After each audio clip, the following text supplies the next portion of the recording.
Hello, nice to see y'all again. I'm Staci from the Wine Company of Minnesota, here to tell you about Alois Lageder. It's in Alto-Adige, Italy.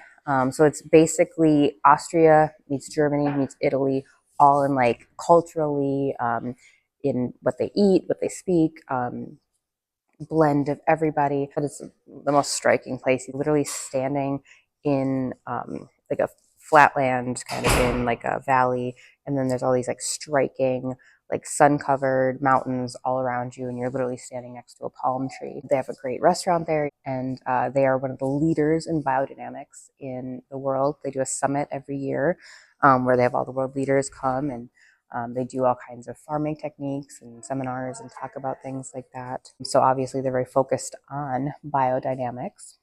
There's also oxen walking around. There's chickens.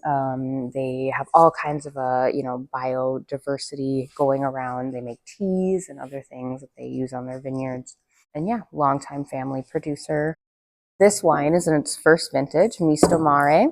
The MARE part means that the area used to be a sea, back in the day, and MISTO being a blend of all the different varietals. It's their first vintage making this.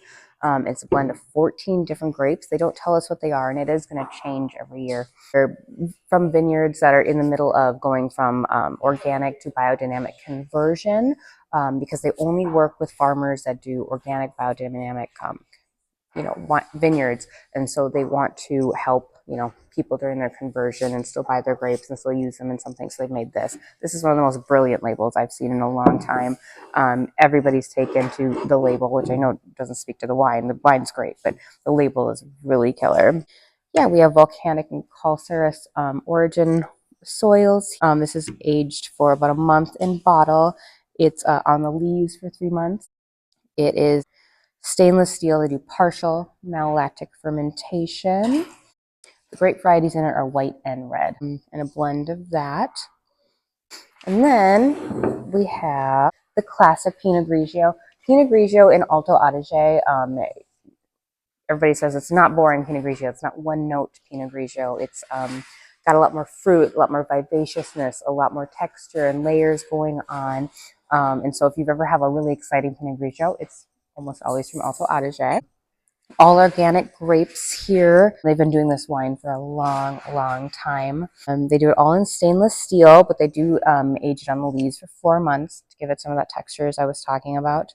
And then they do partial fermented whole cluster on this wine. Very pronounced aromas, perfect for like pâtés and seafood, mushrooms, white meat, salads. Basically, and like I was saying earlier, you can run the gambit between both these wines. Will go really well with things from Germany, Austria, and Italy. It hits all those levels, and really exciting winery, really exciting wines. Hey, do not let me get in the way of love.